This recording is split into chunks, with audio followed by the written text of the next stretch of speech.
Good morning, everybody. Thank you for joining us on The Profitable Manufacturer. Today is Monday, July 17th, 2023, and I am Annette Delancey. I'm a co-host with Jason, who will introduce himself in a moment, and I am the manufacturer of Cast Covers, a rock and fun manufacturing company. We make orthopedic soft goods, covers for cast, braces, splint, slings. We're 14 years old, a lot of highs, a lot of lows. We're international. We're the #1 in the industry. And it's just a ball. And then I'm also the owner of She Makes Products, where we help women product entrepreneurs specifically break through that 6-figure revenue barrier so they can grow and scale profitably. And my co-host is Jason.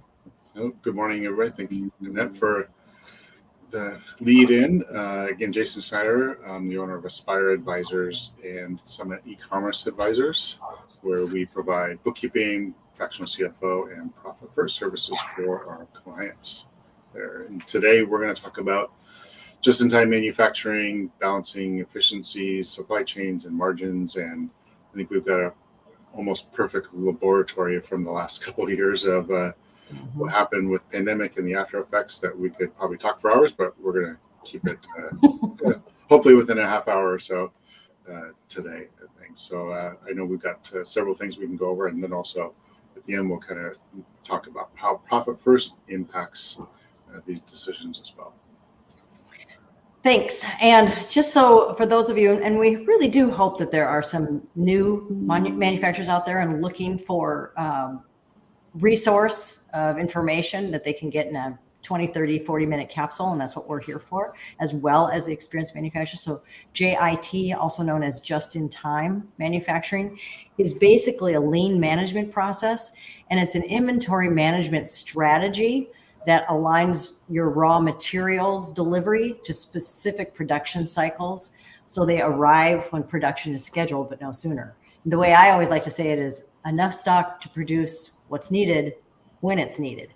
And in my case, Cast Covers, we have quite a bit in inventory because we do have promotional opportunities. So for example, this is great. Just-in-time has wonderful advantages if you have a standard process and your sales are fairly consistent. It's a little trickier if you have a lot of promotional social media, goes viral, or you're on Shark Tank or something like that. But bottom line is, just-in-time manufacturing has probably more advantages than disadvantages. And it came from Japan, originally from Toyota, and it came out of the Kaizen model of efficiency. And it has morphed into an overall worldwide way of processing your production. So it's a made-to-order model. So in the past, oftentimes, and if you think about it, think of cars, they would manufacture cars and they just have hundreds on the lot, thousands on the lot waiting for orders to come in. Now it's more along the lines, because they've got some semblance of sales history, that they make them based on that sales history. And so it's a model that you can use to really get efficient. And so some of the pros are lower inventory costs. You're not buying a lot. You're buying what you need at the time. Minimum warehouse needs. And this is really important, because if you have large items, and I keep thinking of a client that I have that sells kayaks, and they're big and their warehouse is huge to accommodate all those kayaks. Whereas my product is very small. It's just very flat, very thin, very skinny. But if you utilize just-in-time manufacturing, you can minimize your warehouse needs. You wouldn't have to have as many kayaks. You can base it on what your sales history is. It reduces waste, which is very important, and it reduces inventory costs.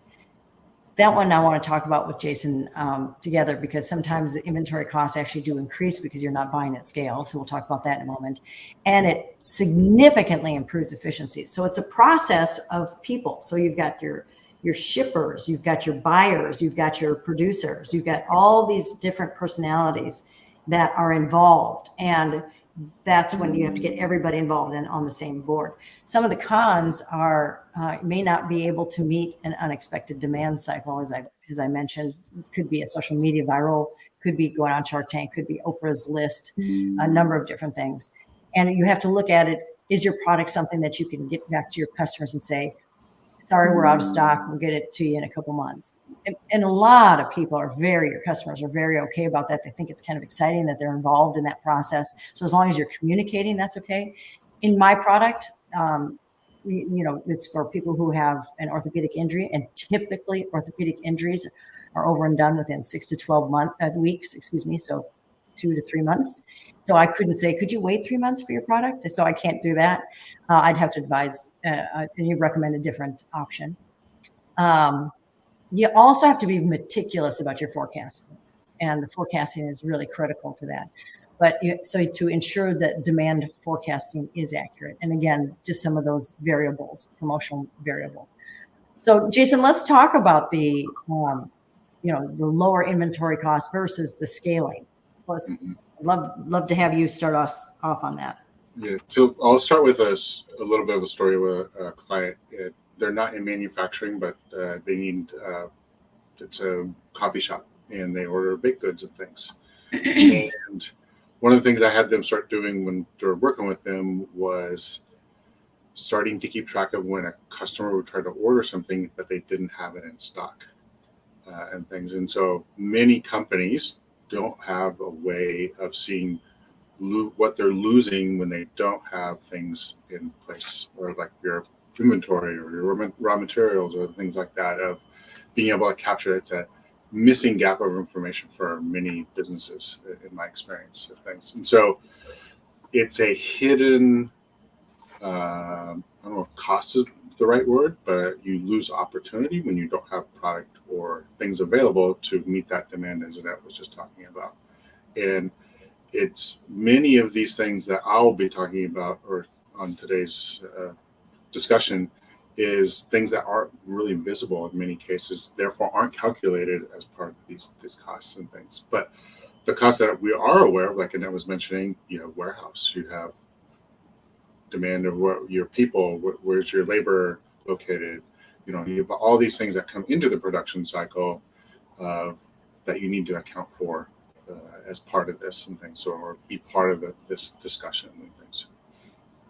I have a couple clients and examples that I'd like to share. So there's a client I have that's a custom fabric producer, and they have large machines, very large machines, 64 head printers, and they actually have a huge warehouse, and they run these machines. And just in time, they absolutely can turn things around very quickly for their clients. However, there's a lot of dead time, because if you're not running 3 shifts 24/7, and these machines are very expensive, they're $250,000 each. But what happens is typically one machine is almost always down versus the other machine. And so that's something else you have to look at, is what are your needs when you produce something?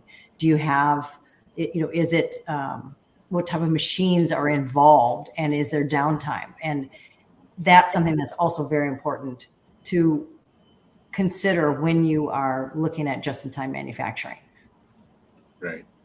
So there's capital cost, your overall capital cost. And the reason that's a good metric to incorporate in this is all those things that we were just talking about, the warehouse, the raw materials, labor has a cash cost, if you will. And so if you have a cost of capital, that would be one of the most efficient ways to measure this by looking at your cost of capital, the capital deployed, and running those calculations and things. It makes it, rather than having to go to every single little detail of your manufacturing process, this is a more efficient way. That doesn't mean you don't go do that detailed analysis, but if you need some quick calculations, that's a way to start. Some of the questions that I asked before I jumped into just-in-time manufacturing, and I wrote them down because I went back over my notes, is, do I have the inventory management system in the first place to accommodate this? That's number one. Number one, you have to have an inventory management system. And what we mean by that is probably more than email and spreadsheets. And that's where I was at the time, is email and spreadsheets. So you have to have an inventory management system that supports the just-in-time technology. And that includes forecasting. So, and then the second question that I asked myself was, do I have the right people? Can they, and typically it's, that's not as much of an issue as you think, but there are cases where some people just don't like to fill in when needed. They want a very consistent, always the same time. So you have to look at your workforce. And then your vendors, do you have a good relationship with them? Can you order once every quarter, once a year, every month? What is your history and what do they like and how will they support you?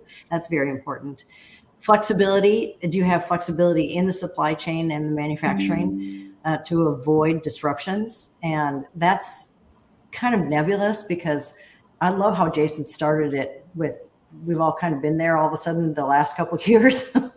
And so who knew we'd have a pandemic and so there's things that we just can't plan on. So I think the key on the flexibility is your team flexible? I think that's the key. And then forecast, I mentioned it earlier, but forecasting is really important. And do I have confidence in my sales forecast? And what are my opportunities? And I like it that Jason also mentioned, am I going to lose an opportunity with this method just in time? So, if Oprah all of a sudden puts my products in as Oprah's favorite, wow, that's going to be an issue.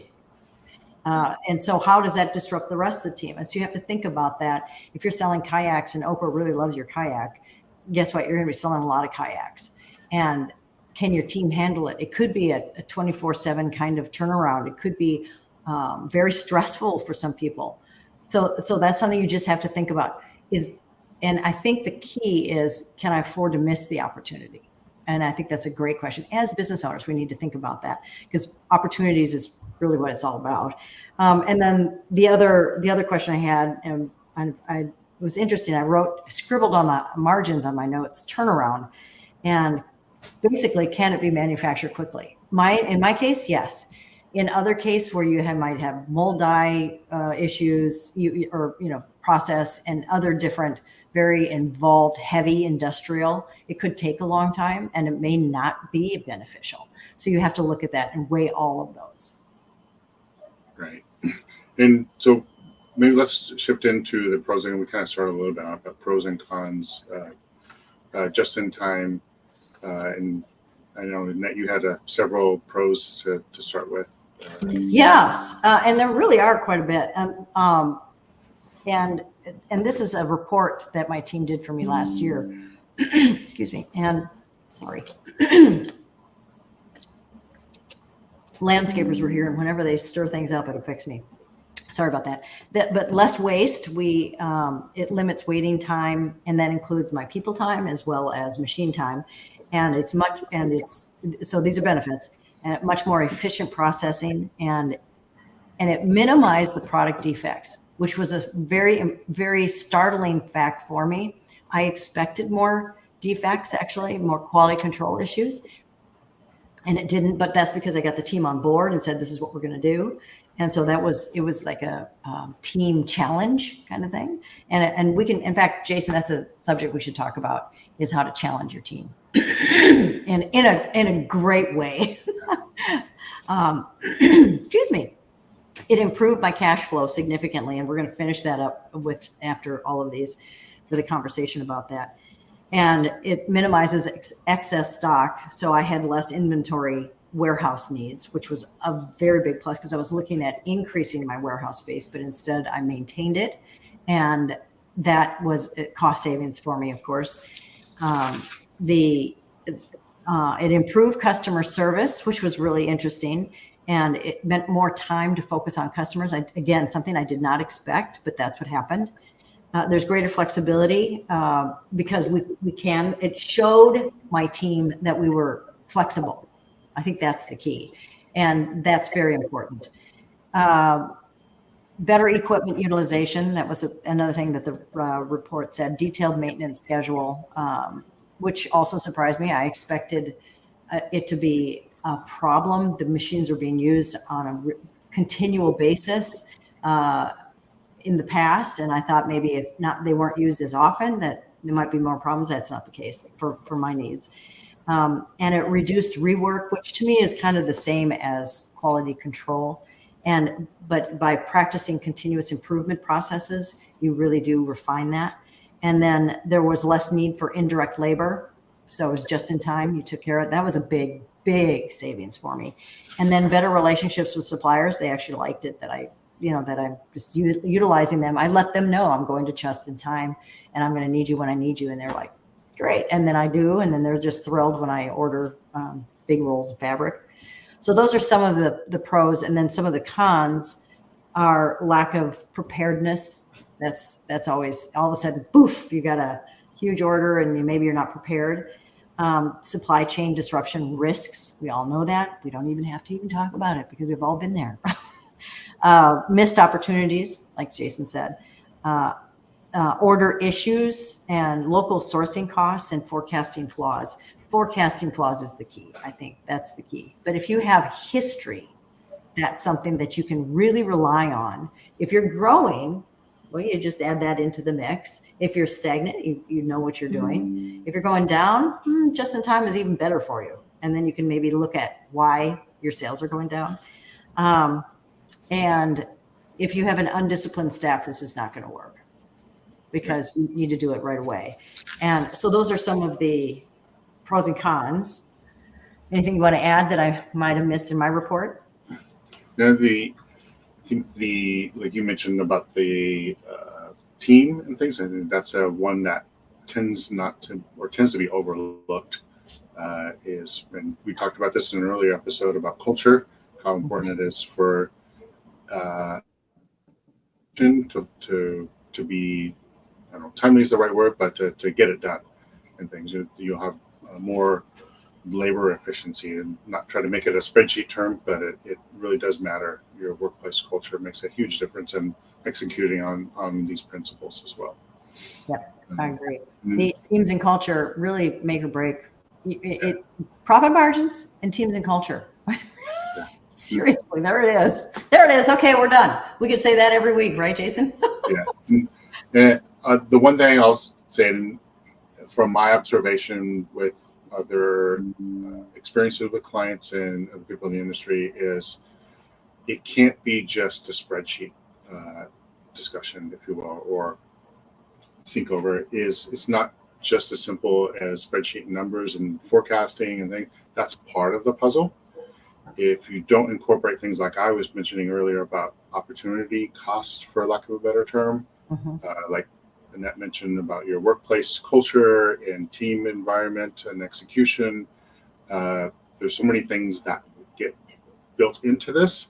Spreadsheet is one of a very important piece, and the other part of the spreadsheet is how good is your data and the data collection. That probably be another episode in the future. Is a lot of people, organizations, businesses are misled by their data because they think of it in one way when it's being collected in a different way, and therefore it will mislead people in their decision making and things. And so those are some of the cons that I would add to that.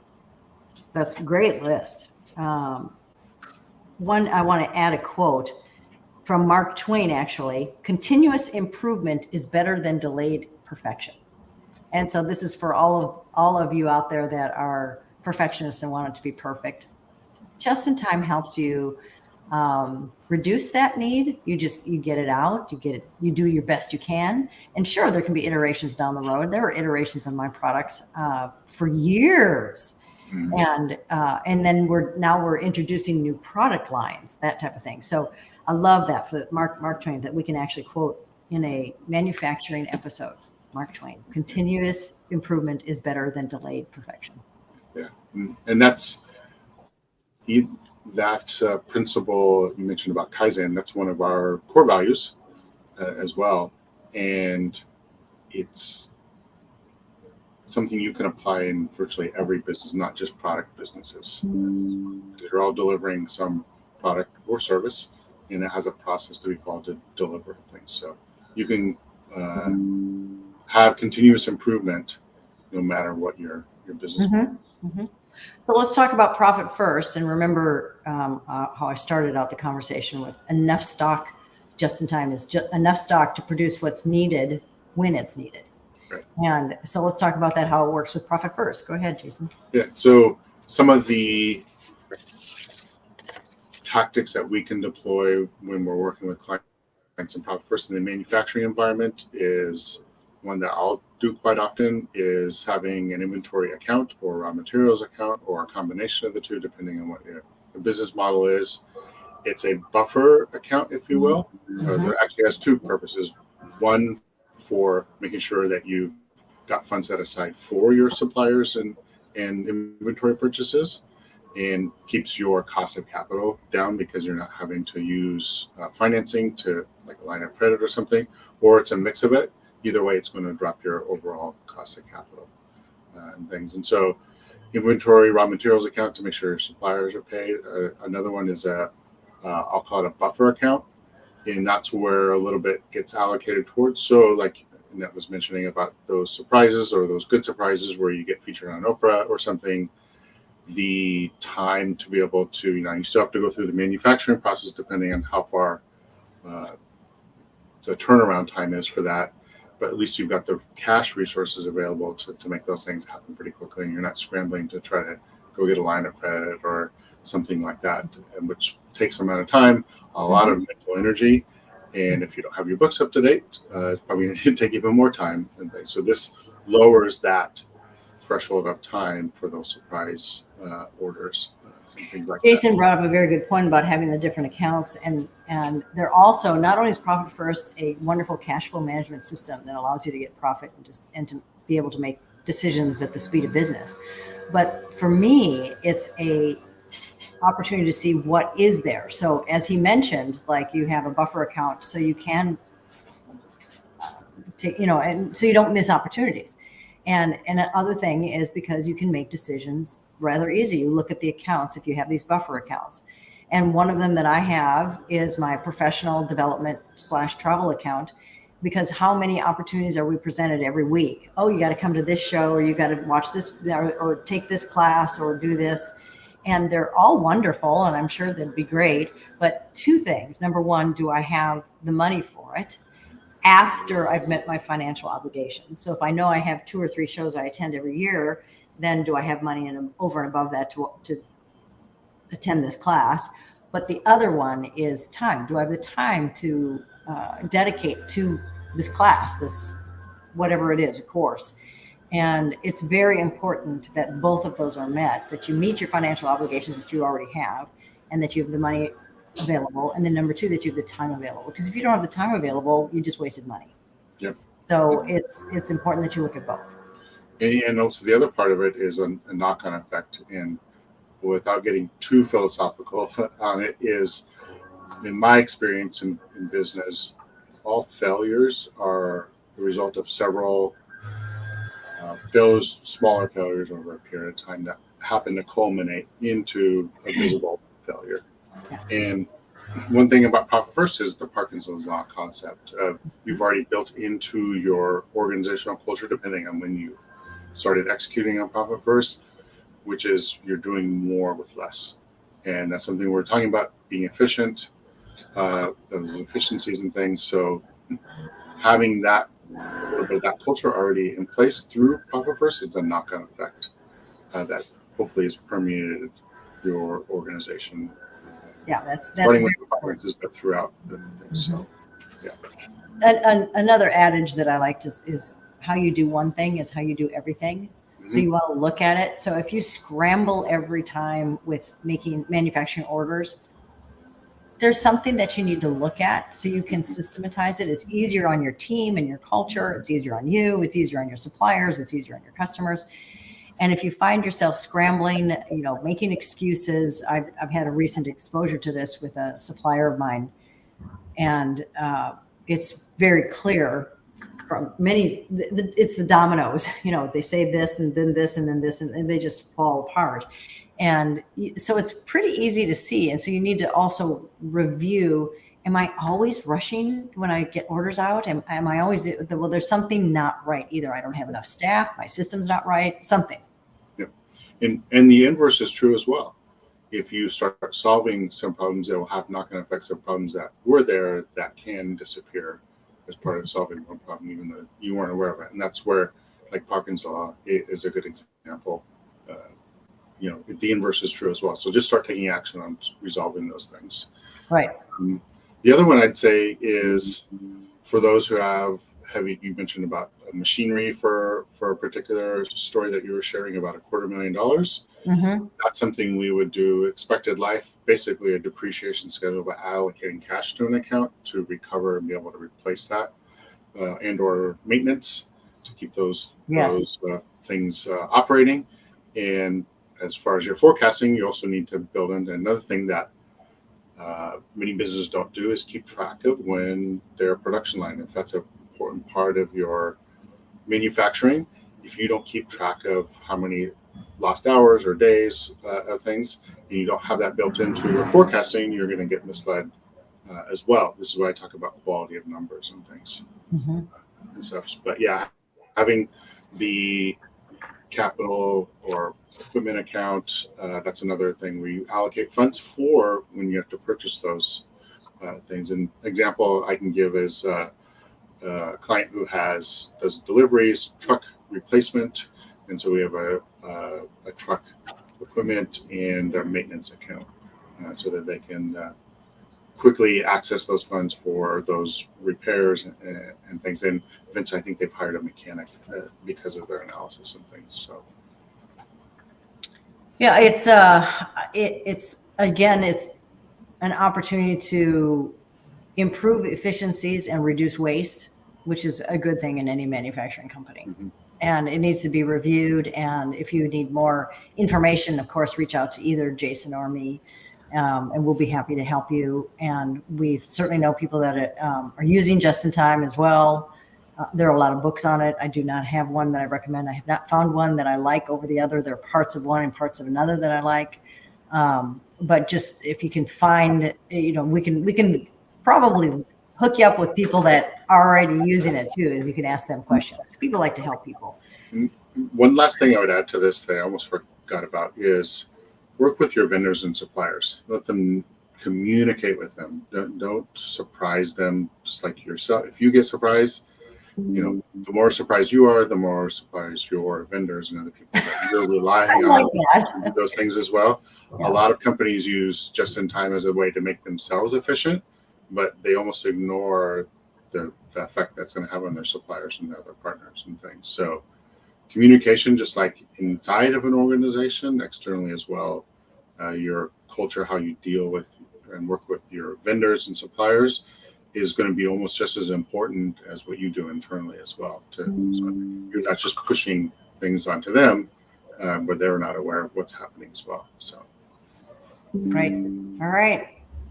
I think we did a good summary of just-in-time manufacturing, and we're here for you if you need any questions about not only just-in-time, but any manufacturing issue, and especially Profit First. I'm a Profit First certified professional. Jason is a Profit First Mastery member. And so we read from the same book, and we have different specialties and skills. And his is definitely the bookkeeping.